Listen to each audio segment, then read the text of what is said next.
الحمدللہ رب العالمین والصلاة والسلام علی رسولہ الامین وعلی آلہ وصحبہ اجمعین۔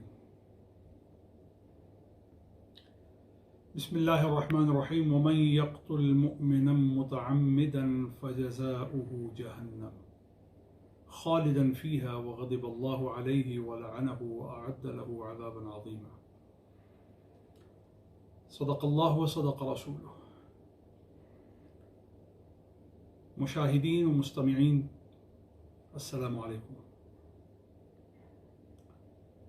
اسلام دین سلامتی ہے، اسلام دین امن ہے، اسلام دین عدل ہے، اسلام دین عفو ہے، اسلام دین اخوت ہے، اسلام دین مساوات ہے، اور اس عظیم دین میں انسان کی بڑی قدر و قیمت ہے۔ ساری دنیا کا زوال ایک طرف ہے، دنیا و ما فیہا کی چیزیں، درخت، آبادیاں، مکانات اور تملک میں تصور کے اندر جو کچھ آ سکتا ہے وہ سب کا سب، اور آسمان کی چھت کے نیچے اور زمین کے فرش کے اوپر جو کچھ ہے، اگر یہ سب ختم ہو جائے تو اللہ کے ہاں اس سے زیادہ قیمتی ایک انسان کی جان ہے۔ جب یہ آپ کے ذہن میں آ گیا کہ انسان کی قدر و منزلت، چاہے وہ کسی قوم کا ہے، کسی رنگ کا ہے، کسی نسل کا ہے، کسی جغرافیائی نسبت و شناخت سے متعارف ہے، اس کی یہ عظمت اور اس کی یہ عزت اور اس کا یہ مقام ہے۔ یہی وجہ ہے کہ قیامت کے دن دو چیزوں کو تقدم ہوگا۔ سب سے پہلے نماز کا حساب ہوگا، اور جانتے ہیں فیصلہ کس چیز کا سب سے پہلے ہوگا؟ خون کا فیصلہ سب سے پہلے ہوگا۔ اسی لیے قرآن کریم میں اللہ جل جلالہ عما نوالہ خالق و مالک کائنات نے ارشاد فرمایا وَمَن يَقْتُلْ مُؤْمِنًا مُتَعَمِّدًا، جس نے کسی مومن کو جان بوجھ کر قتل کیا۔ متعمدہ کا معنی مفسرین نے، محدثین نے، راسخین نے، علماء نے یہ کیا ہے کہ وہ جانتا ہو کہ شریعت نے اس کے قتل کو حرام قرار دیا ہے، شریعت نے اس کی جان کی حرمت کو قائم کیا ہے، شریعت نے اس کے خون کی حرمت کو قائم کیا ہے، شریعت نے اس کی آبرو کی حرمت کو قائم کیا ہے، یہ جانتا ہو، اور یہ جاننے کے بعد بھی اس کے قتل کے ارادے سے باز نہ آئے، اور یہ جانتا ہو کہ یہ حرام ہے، متعمدہ اس کے باوجود وہ تعمدن اس کے قتل پر، وہ ڈیلیبریٹلی اس کے قتل پر، وہ انٹینشنلی اس کے قتل پر اپنے آپ کو تیار کرے اور وہ اس کا قتل کر گزرے، فجزاؤہ جہنم، اس کا ٹھکانہ جہنم ہے۔ جان بوجھ کر قتل کرنے والے مومن کا قاتل جزاءً جہنم میں ہے، آپ اس کو کہیں اور نہیں پہنچا سکتے۔ حضرت اسامہ رضی اللہ تعالی عنہ نے میدان جہاد میں ایک کافر کو گرا لیا، اس کی گردن کاٹنے لگے تو اس نے کلمہ پڑھ لیا، تو آپ نے قیاس کیا کہ شاید اس نے اپنی جان بچانے کے لیے کلمہ پڑھا، لیکن آپ نے اس کی گردن کو کاٹ ڈالا۔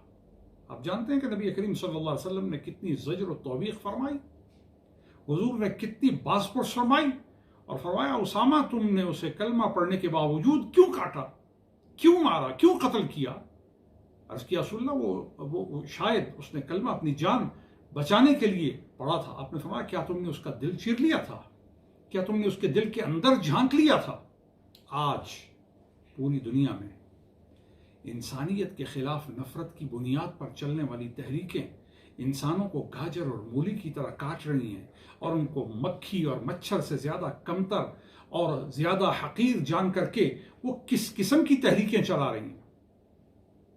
اسلام کی تو یہ تحریک نہیں ہو سکتی۔ اسلام کی تحریک میں افراتفری اور بدامنی، فتنہ فساد ہرگز نہیں ہو سکتا. لہذا قتل پر مبنی تحریکیں اور قتل پر مبنی دعوتیں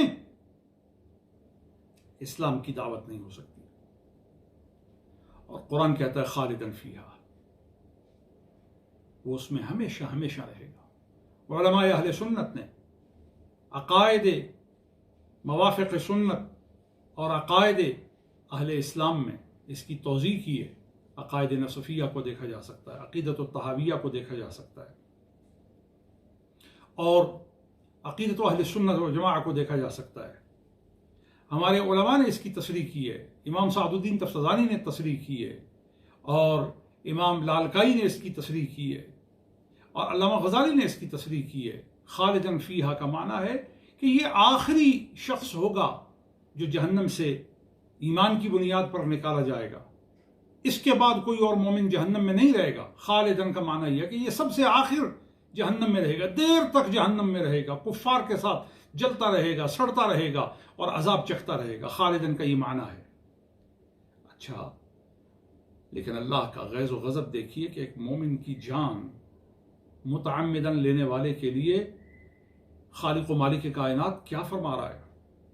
فجزاؤہ جہنم خالداً فیہا وغضب اللہ علیہ. اس پہ اللہ کا غضب ہے، اللہ کا غصہ ہے، اللہ کی شدید اور شدت کی سرزنش اس کے لیے مقرر کی گئی ہے. وَلَعَنَهُ، اس پر لعنت بھی اللہ نے کی ہے. آپ دیکھیے، مومن پر لعنت نہیں کی جاتی، لیکن قاتل اتنا بدبخت ہے، قاتل اتنا برے انجام کا مستحق ہو جاتا ہے. وَلَعَنَهُ، اس پر اللہ نے لعنت کی ہے. وَأَعَدَّ لَهُ عَذَابًا عَظِيمًا، اور ہم نے اس کے لیے بہت بڑا عذاب تیار کیا ہے. تو انسان کی جان کا خیال رکھنا، انسان کی جان کا پاس کرنا اور انسان کی جان کو بچانا، یہ سنت مصطفیٰ ہے، یہ تعلیم قرآن ہے، اور یہی ہمیں سیکھنا چاہیے، اسی کی کوشش کرنی چاہیے. معاشرے انسانوں سے بنتے ہیں، تمدن انسان سے جڑا ہے، اس لیے انسان کو بچانے کا ضابطہ جو ہے اس کا نام ہے قرآن. یہ دنیا میں بھی بچاتا ہے، یہ آخرت میں بھی بچاتا ہے. دنیا میں آپ کو نفس سے بچاتا ہے اور خواہشوں سے نکال کر کے اللہ سے ملاتا ہے، اور آخرت میں یہ آپ کو جہنم کے شعلوں سے بچا کر جنت کی بہاروں سے ہمکنار کرتا ہے. اللہ تعالیٰ مجھے اور آپ کو اس کی توفیق عطا کرے.